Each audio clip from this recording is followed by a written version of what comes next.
I give you lumber. When she call you, tell she wrong number.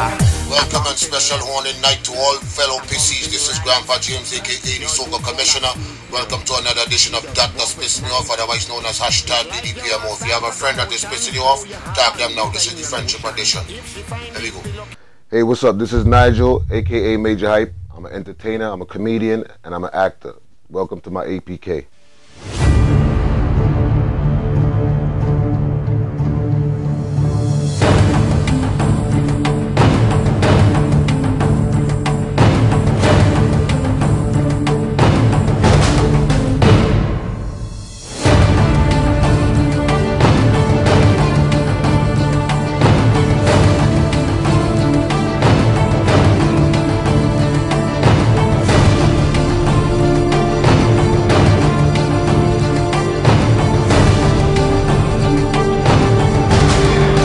And that just goes to show how unstoppable West Indian people is. I guess my story could start from childhood years because I've been, multi-talented, doing different things in the entertainment industry since I was about 5 years old. A lot of people used to always tell me that, you need to be in this industry, you need to be doing some type of entertainment, and your talent needs to be, out there, for the world to see.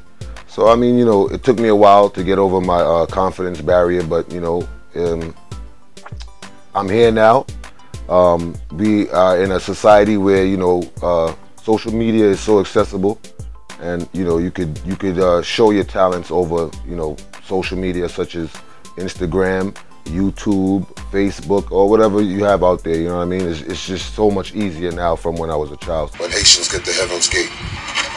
Hello, Jesus? Yes, my son, you have reached home. No, don't tell me. So how did I get here? You were riding a bicycle and got hit by a car, my son. Oh, where are you going? For the men that hit me off their back when Grenadians reach Heaven's Gate. What is it? Excuse me? You understand? But you make every language, every accent? I didn't make that one. I was on vacation. Anyway, welcome to heaven. Are you have Jakaya? No. Watch. Send me back Dongbas. I took advantage of it and I started doing skits, started doing comedy.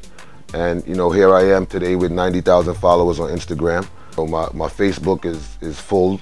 I have a fan book page, and YouTube. I'm getting 50,000 hits. So check me out, MAJAHYPE, Majah Hype. Being that I was doing skits, I was doing just straight up comedy. I decided to raise the bar a little bit by creating characters that represent different islands of the Caribbean, such as Trinidad, Jamaica, Barbados, Panama, and etc. And I think the thing that made people gravitate to me was the fact that I could do all accents, whether it was Haitian, whether it was Spanish, Jamaican, whatever it was. I was able to do those accents, even European accents as well. That was one of the things that made people gravitate to me because I have the Ras, which is a character that I created. A Rastafarian Jamaican character, and I have Grandpa James, older grandfather figure, from Trinidad. I have Peter from Grenada, Ainsley from Barbados. I have Adam from Australia. There's just a lot of different, acts and a lot of different characters. So, like I said, the Caribbean is, what we represent. We take the stereotypes that the world have about the Caribbean, and we prey on it, and we make jokes about it. Some of it is true, some of it is fiction.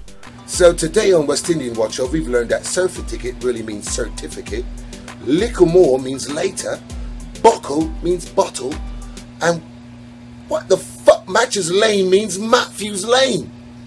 Go figure. A lot of the stand-up comedy that I saw growing up was like Red Fox, Richard Pryor, Eddie Murphy, and these people.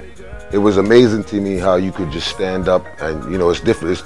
Stand-up is totally different from a movie because stand-up is something that you have to basically build a scenario in someone's head. You're standing on stage. There's no props. There's no nothing. You're just standing up on stage and you're creating this whole image in someone's head and giving them, scenarios and, different situations, and you make a joke out of it. It was just amazing to me.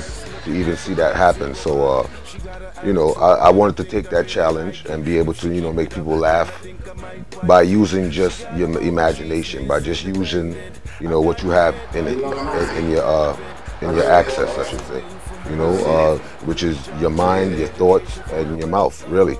You know what I mean? And I was able to conquer that. I did it. You know, I've been doing it for years. Professionally, I've been doing it probably, I would say, a year. You know, but, you know, everybody who I'm around, they could tell you and they'll let you know that this dude here is like ridiculous. You know, and I've heard it too many times. So, you know, it's time to take it on the road now, you know?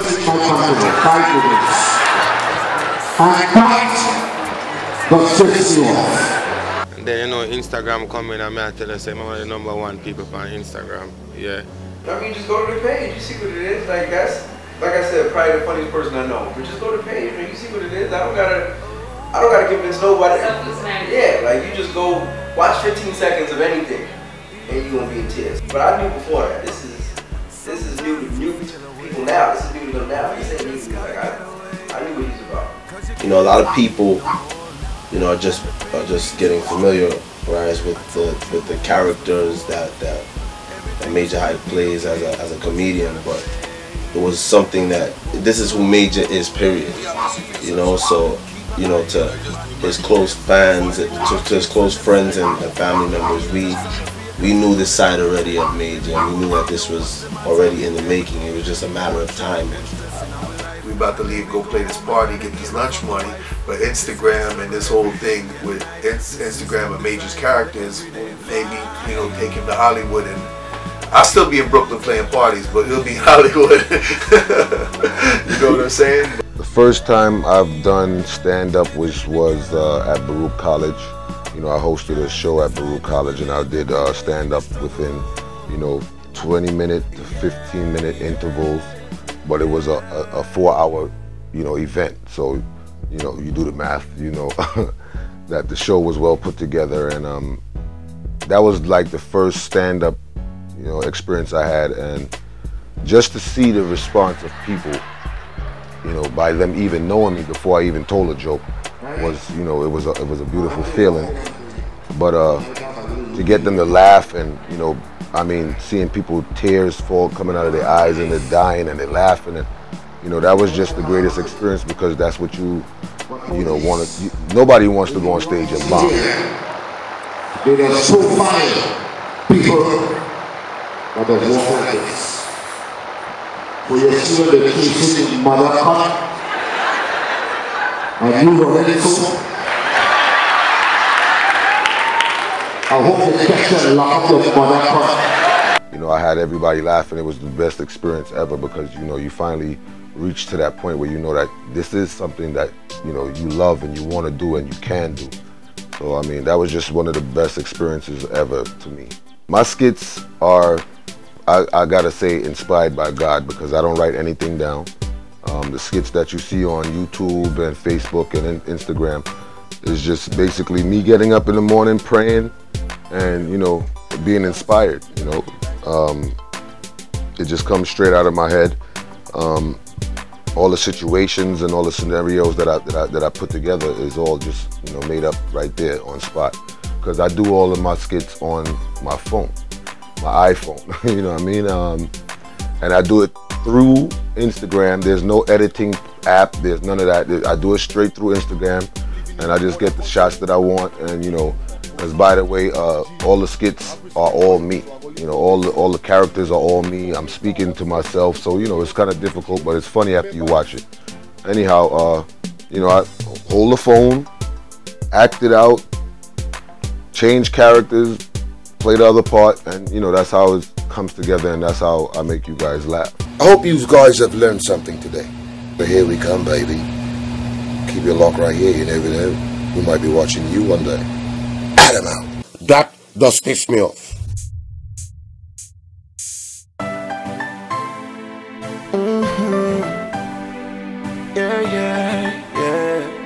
Hello and pleasant evening to everybody. This is the 4th edition of The Real Thing. I am Grandpa James, aka the Soak Commissioner. And I'm your name, Russ. Tonight we're talking about does size matter and can you marry somebody of a big gender? We have a special guest tonight and we will have his input on the topic as well. But me personally, I don't think that size should matter. But me I tell you this in a fireball. Yo, me not married no girl with no big pussy. Fire for that. I wanna give you much more.